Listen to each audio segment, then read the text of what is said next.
When I'm Rena Ninen, you're looking at live pictures out of Charlottesville, Virginia. This is where violent clashes have broken out between white nationalists and counter-protests there. Joining me on the phone right now to give us a sense of what's going on the ground is CBS News Justice reporter Paula Reed. Paula, these protests have really escalated today. What are you seeing and what can you tell us? Rena, this is a very tense situation. We were here just 6 weeks ago when the Ku Klux Klan came to town to protest the fact that the city is trying to take down a statue of Robert E. Lee. At that time, there were about 1,000 counter-protesters and about 40 Klansmen. But today is a completely different situation. There are well over 1,000 people here representing several different groups. You have people just representing the Confederacy. You have people representing Black Lives Matter. You have anti-fascist groups. And so far, it has been somewhat violent. There has been tear gas. There has been pepper spray. There have been a lot of objects being thrown. I don't know what you can see in your feed right now. Right now, there are water bottles being chucked at people left, right, sideways. We've seen several members of the press also assaulted. People covering their cameras, people spraying pepper spray in their face.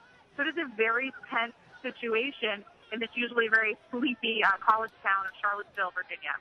Paula, what's slightly confusing is we're seeing some people with shields that usually the police have, shields and almost batons. But my understanding is I believe that this may be more of the white nationalists using this gear. Have you seen that? Yes, I have seen several groups using what appear to be sort of SWAT gear, but they're absolutely not the police. They're trade workers unions, or at least that's what they have on their shield.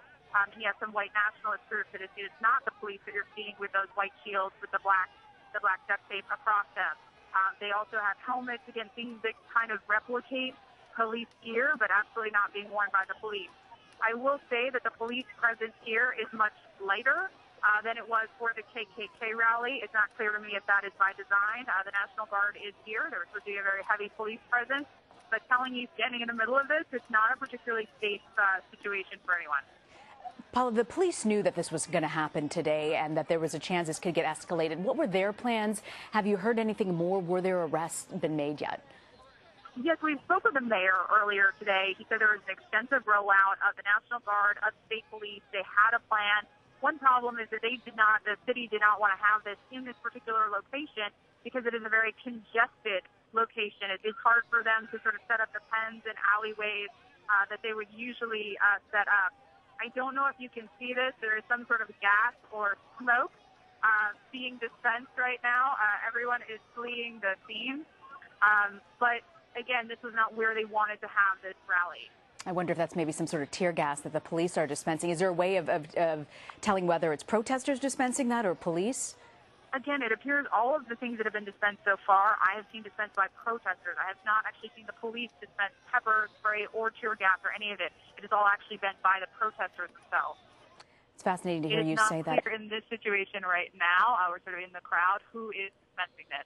We're a large cloud. We're looking at a live image right now coming out of Charlottesville, Virginia, of the police in green vests, suited up, racing into what appears to be likely the crowd there. Paula, tell me more about the police presence that you witnessed. Again, I've been surprised that it hasn't been a larger police presence at the KKK rally 6 weeks ago when we were here to cover that. There was probably about 5 police officers for every member of the KKK. But here, it'd probably take a small army to get up to that ratio. But again, there are people who are wearing what appear to be police attire, but they are not actually police. They are members of some of these groups wearing helmets, carrying shields, things like that. The actual police are behind some barriers. They're certainly aware. They're watching the situation. But it is a smaller police presence than what I would have anticipated.